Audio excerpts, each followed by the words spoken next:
Los monarcas medievales y las uniones matrimoniales resultaban mucho más complejas de lo que los cuentos de hadas sugerían.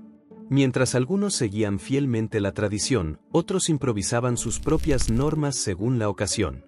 Exploremos la verdadera historia detrás de los anillos nupciales reales a lo largo de los siglos. En toda la Europa medieval, las regulaciones matrimoniales diferían notablemente según la región, la fe y las decisiones del monarca. Suscríbete si te apasiona la historia medieval. Para la mayoría de los reyes cristianos de Europa occidental, la norma oficial era mantener una sola esposa. Dado que el divorcio era desaprobado por la Iglesia Católica, se esperaba que los monarcas permanecieran casados hasta la muerte de su pareja. Una situación comparable al matrimonio actual, pero con más decapitaciones y menos terapia de pareja. Sin embargo, en la práctica, numerosos reyes hallaban medios ingeniosos para eludir estas disposiciones cuando buscaban una nueva compañera. Algunos gobernantes se mantuvieron leales a una única esposa durante toda su existencia. No obstante, también existieron aquellos que acumulaban esposas como quien colecciona cartas de intercambio. El caso más emblemático es el de Enrique VIII de Inglaterra y sus 6 esposas. Su trayectoria matrimonial se volvió tan célebre que inspiró la rima: divorciado, decapitado, muerto, divorciado, decapitado, sobrevivió. Hablando de estado civil, la situación era compleja. El número de matrimonios de Enrique resultaba inusual para la Europa cristiana, llevándolo a romper con la Iglesia Católica en varias ocasiones para poder contraer algunos de estos vínculos. En Europa del Este y en el mundo islámico, las normas eran distintas. Los sultanes otomanos, por ejemplo, mantenían a sus esposas junto a múltiples mujeres y concubinas, llegando en ocasiones a contar con docenas. El sultán Ibrahim, conocido como el Loco, supuestamente tuvo más de 200 mujeres en su harén. Esto iba más allá de un simple vínculo matrimonial, era comparable a dirigir una pequeña aldea con reuniones familiares sumamente complejas. Los kanes mongoles seguían una práctica similar. Gengis Khan tuvo tantas esposas y concubinas que estudios genéticos indican que hoy en día podría contar con hasta 16 millones de descendientes varones.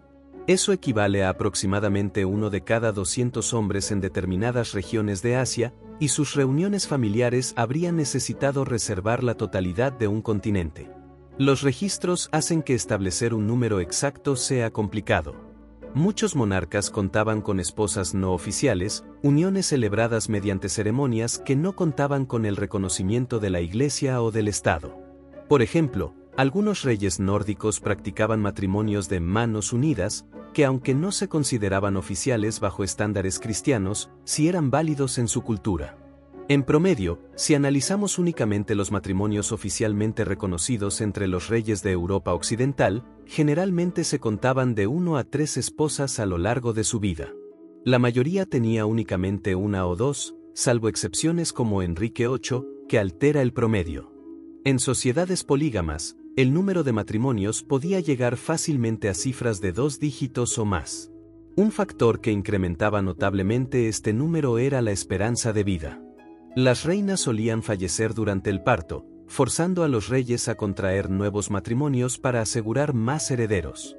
Fernando II de Aragón, por ejemplo, se casó 2 veces, siendo su unión con Isabel de Castilla una consecuencia directa de la temprana muerte de su primera esposa. Con tan distintas normas en los reinos y a lo largo de los periodos, contabilizar a los cónyuges reales se convierte en una tarea compleja. Estos monarcas sin duda sabían cómo hacer rentable el trabajo de sus organizadores de bodas. La historia del matrimonio real sigue presentando giros sorprendentes en el ámbito del romance. Durante la época medieval, el matrimonio real rara vez se fundaba en el amor. Los reyes no utilizaban aplicaciones de citas ni invitaban a sus futuras reinas a cenas sofisticadas. Su biografía de Tinder hubiera sido algo como: rey real, amante de las conquistas, paseos largos por mi castillo y uniones con ventaja política. En realidad, los matrimonios reales se trataban de asuntos de Estado que podían afectar a naciones enteras, ya que la política era el principal motor de estos emparejamientos. Una esposa adecuadamente seleccionada podía ser la clave para poner fin a guerras entre reinos, sellar tratados cruciales o incluso expandir el territorio del monarca. En ocasiones, dos naciones enemistadas durante años pasaban a ser aliadas tras un matrimonio que los unía como familia política. Nada suavizaba una invasión como compartir la mesa con tu antiguo enemigo. La riqueza también era un elemento central en estas uniones. Una prometida de alto nivel solía aportar una dote considerable: oro, joyas, tierras o incluso privilegios comerciales. Hay registros de una princesa francesa que llevó tal cantidad de oro y plata en su dote, que fueron necesarias unas 30 carretas para transportarla. Los encargados de las finanzas del reino solían tener un rol esencial en las negociaciones, calculando al detalle el valor económico que se movería en el acuerdo matrimonial.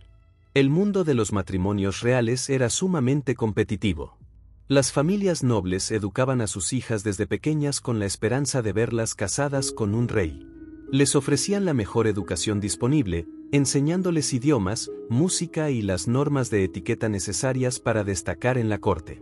Estas jóvenes eran preparadas en conversación, danza y administración del hogar, habilidades clave para conquistar a sus futuros suegros. El linaje también tenía mucho peso. Se esperaba que una reina tuviera una formación impecable, lo que implicaba provenir de una familia noble o real con ascendencia respetable. Los encargados de organizar matrimonios revisaban extensamente los árboles genealógicos para evitar uniones entre parientes cercanos, aunque esta norma no siempre se respetaba. Más allá de los cuentos de hadas, la salud y la apariencia eran criterios cruciales. Las futuras reinas eran examinadas minuciosamente antes de cerrar un acuerdo nupcial. Los médicos de la corte evaluaban si padecían alguna enfermedad o condición que pudiera interferir con la concepción de herederos. Incluso se investigaba la fertilidad de las mujeres de su familia. La belleza también contaba. Los evaluadores de novias tomaban nota de caderas anchas, tez clara y buena dentadura. En ese contexto, los estándares eran tan específicos que hoy parecerían absurdos. Caderas aptas para el parto no era solo un deseo, sino una exigencia oficial. La edad era otro aspecto clave. Las esposas reales solían ser mucho más jóvenes que sus esposos. A partir de los 12 años una niña ya podía ser considerada candidata al matrimonio, aunque muchas uniones se formalizaban entre los 14 y los 15. Los reyes, en cambio, podían tener décadas más. Esta diferencia era vista como una ventaja: más años disponibles para concebir herederos. La religión también jugaba un rol determinante. Los monarcas católicos solo podían casarse con mujeres de la misma fe, y lo mismo aplicaba a los protestantes. Si bien no era común, en ocasiones una prometida se convertía a otra religión para hacer posible el matrimonio. Estas restricciones religiosas reducían significativamente la lista de posibles esposas, lo que obligaba a buscar alianzas en territorios más lejanos. Tomar una mala decisión matrimonial no solo dañaba los sentimientos, podía provocar guerras, revoluciones o desastres económicos. Los asesores matrimoniales de la época medieval no lidiaban con malentendidos de pareja, sino con la amenaza de conflictos internacionales. Y si hablamos de herederos, las salas de crianza en los castillos estaban siempre llenas. Tener muchos hijos no era solo una cuestión personal, sino un imperativo político. Más descendencia, especialmente masculina, aumentaba las probabilidades de preservar la dinastía. Mientras que una familia campesina promedio podía tener 5 o 6 hijos, la nobleza solía duplicar esas cifras. Un monarca inglés tuvo 15 hijos dentro del matrimonio, además de al menos 6 fuera de él. Los gastos reales en regalos de cumpleaños debieron ser descomunales. Los hijos varones eran especialmente valiosos, ya que podían heredar el trono. Sin embargo, las tasas de mortalidad infantil en la Edad Media eran alarmantes. Cerca del 33% de los niños fallecían antes de cumplir los 5 años. Ni siquiera los hijos de reyes, con acceso a la mejor atención disponible, estaban exentos de este riesgo. La presión sobre las reinas para dar a luz a varones era enorme, y aquellas que no lo conseguían a menudo eran apartadas o incluso repudiadas. Cuando un rey preguntaba cuántos hijos debía tener, la respuesta de los asesores siempre era afirmativa: cuantos más, mejor. No obstante, tener demasiados hijos varones podía provocar disputas. Con frecuencia, los hermanos se enfrentaban entre sí por la sucesión al trono. A veces, esos enfrentamientos iban más allá de simples desacuerdos. Algunos llegaban al asesinato para eliminar a sus rivales. Las reuniones familiares reales seguramente eran incómodas cuando todos llegaban con armaduras y espadas. Las hijas, por su parte, tenían un rol diferente pero igual de relevante. Eran piezas clave en la diplomacia, sellando alianzas mediante matrimonios. Muchas princesas se comprometían con nobles extranjeros o príncipes cuando apenas tenían 12 o 13 años, como una forma de asegurar la paz o fortalecer vínculos políticos. Los hijos reales solían tener muy poco contacto con sus padres. Tras nacer, eran entregados al cuidado de nodrizas, institutrices, maestros y sirvientes. En algunos casos, solo veían a sus padres 1 o 2 veces por semana, en visitas breves y formales. Los hijos ilegítimos, nacidos fuera del matrimonio, eran bastante comunes en las cortes reales. Aunque no podían heredar el trono, a menudo eran reconocidos por sus padres y recibían títulos, riquezas o puestos relevantes. Se dice que un sultán de Marruecos ostenta el récord de descendencia, con 867 hijos fruto de sus múltiples esposas y concubinas. Es probable que nunca haya logrado aprenderse todos sus nombres ni recordar sus cumpleaños. Con tantos niños distribuidos entre castillos, propiedades rurales y cortes extranjeras, seguir el rastro del linaje real se volvió una tarea complicada. Todos estos familiares necesitaban residencia. Entonces, ¿dónde vivían las esposas reales? El alojamiento de las reinas medievales era tan intrincado como los matrimonios mismos. Administrar las residencias reales era comparable a un juego de sillas musicales, salvo que quienes perdían terminaban en conventos en lugar de simplemente quedar fuera. La reina principal solía tener acceso a los mayores lujos. Habitualmente vivía en el Palacio Real de la capital, en una sección especial conocida como los aposentos de la reina. Estas habitaciones estaban decoradas con los muebles más finos, tapices exquisitos y obras de arte de gran valor. Algunas reinas incluso contaban con una sala del trono propia, donde recibían visitas y atendían asuntos oficiales. En la vivienda medieval, el espacio era fundamental. Estar cerca de los aposentos del rey indicaba un alto estatus. En aquella época, la ubicación también significaba poder tocar la puerta del rey sin cruzar medio castillo. Ninguna reina medieval habría deseado que su dormitorio estuviera lejos del trono. Además, las reinas contaban con un enorme equipo de servicio. Una reina inglesa, por ejemplo, podía tener más de 200 personas a su disposición. Su baño probablemente tenía más tráfico que una avenida en hora punta. Este personal no solo garantizaba comodidades, también representaba el poder y la posición social de la reina. El tamaño de sus habitaciones reflejaba su estatus. Las reinas principales podían disponer de alas enteras del palacio, con cuartos para dormir, rezar, comer o leer. Las que sabían leer eran consideradas especialmente refinadas, aunque en muchos casos estaban mejor educadas que sus esposos. En cortes donde existía la poligamia, como en el Imperio Otomano o en algunas regiones de Asia y África, los arreglos de vivienda eran aún más complejos. Cada esposa solía contar con su propio pequeño palacio o conjunto privado de habitaciones, incluyendo cocinas, baños y jardines independientes. Los arquitectos de la Edad Media eran expertos en crear diseños que permitieran a varias esposas evitar encuentros incómodos dentro del mismo complejo. En las cortes islámicas, surgió el concepto del harén, un espacio apartado y fuertemente vigilado donde convivían esposas, concubinas y otras mujeres de la familia real. A diferencia de los estereotipos populares, los harenes no eran simplemente lugares de placer, sino hogares complejos donde las mujeres ejercían una influencia considerable sobre el funcionamiento diario del palacio. El harén del Palacio de Topkapi en Constantinopla, por ejemplo, contaba con cientos de habitaciones y, en su máximo esplendor, albergaba a más de 1000 mujeres. Las esposas con menor rango o que habían perdido el favor del rey solían vivir en condiciones mucho menos lujosas. A menudo eran trasladadas a palacios más pequeños en las afueras o incluso a castillos apartados, lejos del centro de poder.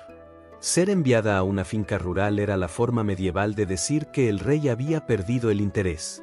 Aunque esas residencias seguían siendo cómodas comparadas con las viviendas comunes, reflejaban una notable caída en el estatus de la mujer. Los conventos también se utilizaban como refugios para reinas repudiadas o divorciadas. Si un rey quería alejarse de una esposa sin recurrir a una ejecución, enviarla a un convento era una salida frecuente. Nada transmitía mejor un final de relación que obligarla a tomar votos religiosos. No obstante, estas monjas de sangre real vivían con ciertas comodidades, con sirvientes propios y conservando parte de su prestigio. Algunos monarcas previsores construían residencias completamente separadas para sus distintas esposas, con el objetivo de evitar conflictos. Cuando las mujeres del rey se cruzaban con demasiada frecuencia, la tensión podía aumentar peligrosamente, dando lugar a incidentes como envenenamientos o supuestos accidentes. Tener direcciones distintas ayudaba a mantener la paz en la corte. En contraste, las reinas exiliadas sufrían las peores condiciones. Una reina que realmente hubiera provocado la ira del rey podía ser enviada a una isla remota o a una fortaleza en los límites del reino. Algunas pasaron décadas enteras confinadas en estos lugares, viviendo en lo que, a pesar de su lujo, era prácticamente una prisión. El palacio no solo era una vivienda, sino también un tablero político donde cada espacio tenía un significado. Pero la distribución del espacio era solo una parte del complejo entramado de las relaciones reales. El acceso a la cámara del rey estaba rigurosamente controlado y tenía profundas implicancias políticas. Aunque, oficialmente, solo la reina tenía derecho a compartir el lecho del monarca, en la práctica la situación era mucho más compleja. Quienes dormían con el rey no solo eran elegidas por deseo, sino también por cuestiones de poder, influencia, en ocasiones, diplomacia. Las amantes del rey tenían un papel relevante en la dinámica de la corte medieval. Aunque la Iglesia condenaba las relaciones fuera del matrimonio, era ampliamente aceptado que los reyes mantuvieran amantes. En la práctica, los monarcas parecían estar por encima del mandamiento de no cometerás adulterio, actuando como si las normas no se aplicaran a ellos. En algunas cortes, incluso se crearon roles casi oficiales para las amantes, acompañados de títulos y privilegios específicos. Estas mujeres provenían de distintos orígenes, pero muchas pertenecían a familias nobles y captaban la atención del rey durante los actos de la corte. Las damas de honor, nobles que servían a la reina, eran candidatas frecuentes para estos romances, lo que sin duda generaba tensiones en la vida palaciega. Imaginar servir a la reina mientras se mantenía un romance secreto con su esposo ilustra lo enredado del entorno. El drama laboral medieval tenía sus propias particularidades. Algunas familias ambiciosas colocaban intencionalmente a sus hijas cerca del monarca con la esperanza de que una relación íntima les otorgara ventajas políticas. Si una joven se convertía en la favorita del rey, podía asegurar títulos, tierras y cargos para toda su familia. Una familia noble en Francia pasó de tener poca relevancia a convertirse en una de las más adineradas del reino cuando su hija llamó la atención de un monarca. La cantidad de amantes que un rey podía tener variaba mucho. Algunos eran fieles a sus esposas, pero otros mantenían varias relaciones amorosas a la vez. Se dice que un rey francés llegó a tener más de 70 amantes durante su mandato, aunque los registros históricos sobre sus actividades íntimas no son del todo confiables. En ciertos reinos, había normas que regulaban con quién podían relacionarse los soberanos. Las aventuras con damas de la nobleza solían ser toleradas por los consejeros reales, pero las relaciones con mujeres del pueblo o extranjeras eran vistas con desconfianza. Las amantes extranjeras despertaban sospechas de espionaje y dudas sobre su lealtad. Los espías de la corte seguramente llevaban un archivo titulado «¿Está enamorada o es una espía?». Para llegar hasta la recámara del rey había que superar varios niveles de vigilancia. Estos espacios estaban protegidos las 24 horas y solo se permitía la entrada a personas autorizadas. Determinar quién tenía acceso a estos aposentos generaba fuertes disputas dentro del palacio. Algunas amantes ingeniosas sobornaban a sirvientes o damas de compañía para entrar sin ser vistas. En el Imperio Otomano y otras cortes islámicas, estas relaciones eran institucionalizadas a través del sistema del harén. Cada noche, el sultán decidía qué esposa o concubina lo acompañaría, y esa elección solía estar influida por intereses políticos. Por ejemplo, si un embajador importante visitaba la corte, el sultán podía optar por favorecer a una esposa de su misma región. La Iglesia intentó intervenir en la vida amorosa de los monarcas, especialmente durante épocas sagradas como la Cuaresma o el Adviento, en las que se esperaba abstinencia sexual.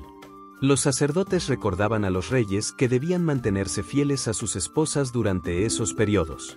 Sin embargo, la mayoría de los monarcas escuchaban estas advertencias con cortesía, y luego las ignoraban, igual que muchos hacen hoy con los propósitos de Año Nuevo. Muchas reinas aceptaban las infidelidades de sus esposos como parte de su realidad. Sabían que el matrimonio tenía una función política y que el amor era otra historia. Algunas incluso preferían elegir ellas mismas a las amantes de sus maridos, siempre que no representaran una amenaza para su posición. Las relaciones entre los reyes, sus esposas y sus amantes daban lugar a complejas dinámicas en la corte. Rivalidades, alianzas y chismes eran moneda corriente.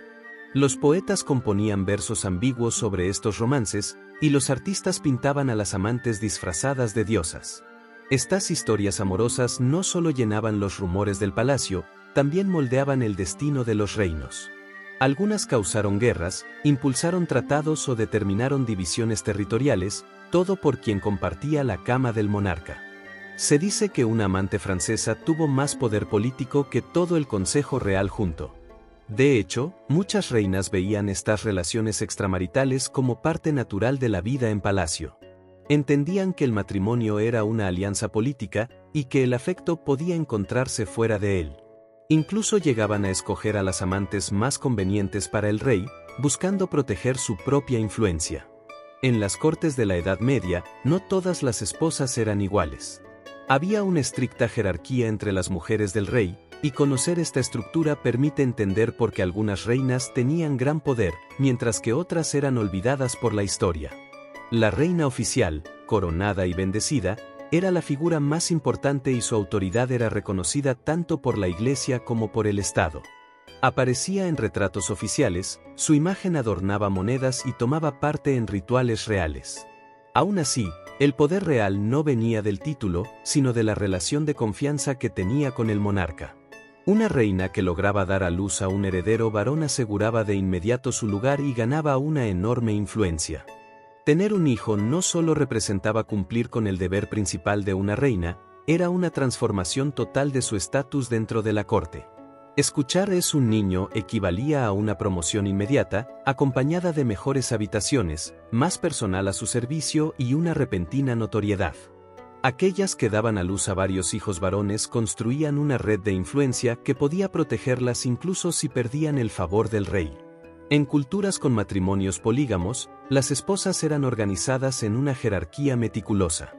La esposa principal tenía prioridad, mientras que las demás ocupaban rangos inferiores según su linaje, el afecto que recibían o los hijos que habían tenido. En el Imperio Otomano, el harén se regía por un estricto orden, donde la madre del hijo mayor solía tener la mayor autoridad, siendo reconocida como la sultana madre.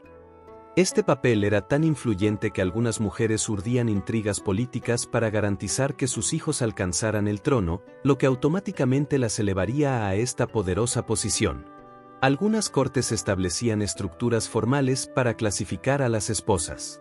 Por ejemplo, la corte imperial china tenía un sistema de 9 niveles entre las consortes, desde la emperatriz en la cima hasta las concubinas imperiales de rango inferior. Cada nivel otorgaba derechos específicos, como tipos de vestimenta, espacios de residencia y personal asignado. Subir en esta escala implicaba acceso a mejores alimentos, telas más lujosas y mayor reconocimiento en los eventos del palacio. Incluso las amantes podían, en la práctica, superar el poder de una reina si contaban con la atención directa del monarca. Aunque no tuvieran un título oficial, algunas amantes influían considerablemente en las decisiones del rey, lograban puestos importantes para sus allegados y acumulaban riquezas. Se cuenta que una célebre amante francesa recibió en un año más obsequios que los que una reina recibió en toda su vida. Su séquito de carruajes superaba al de muchas consortes reales. Aún así, algunas reinas lograban conservar su posición mediante su habilidad política, conexiones familiares o una fuerte personalidad. Permanecían en el centro del poder real, incluso cuando sus esposos mostraban preferencia por otras mujeres. Una reina medieval de Inglaterra, por ejemplo, siguió a cargo del hogar real y los asuntos diplomáticos mientras su esposo tenía múltiples romances públicos. Ella comprendía que ser madre del heredero era una fuente de poder mucho más duradera que cualquier romance pasajero. Las tensiones entre esposas y amantes influían directamente en la política de la corte, generando divisiones, traiciones y hasta conflictos por la sucesión. Las damas de la nobleza se posicionaban junto a la reina o la amante favorita, creando polos de poder rivales dentro del palacio.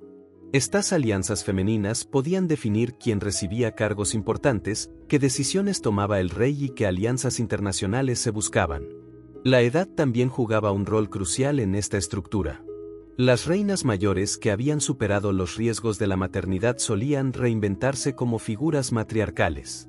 La reina madre o la abuela del rey a menudo eran figuras respetadas, incluso por el monarca, gracias a su experiencia acumulada en la vida palaciega. Cuando hablaba una abuela real, los reyes a veces encontraban razones urgentes para salir discretamente. Esta compleja red de jerarquías y poder entre las mujeres de la corte demuestra que la política medieval iba mucho más allá de los reyes y sus coronas. Detrás de cada trono, existían mujeres cuyas estrategias, alianzas y decisiones moldeaban el destino de los reinos de formas que muchas veces la historia no ha sabido reconocer. Gracias por ver este episodio de Medievalmente. Por favor suscríbete si aún no lo has hecho, y nos vemos la próxima semana en otro video. Espero que tengas una gran semana. ¡Salud!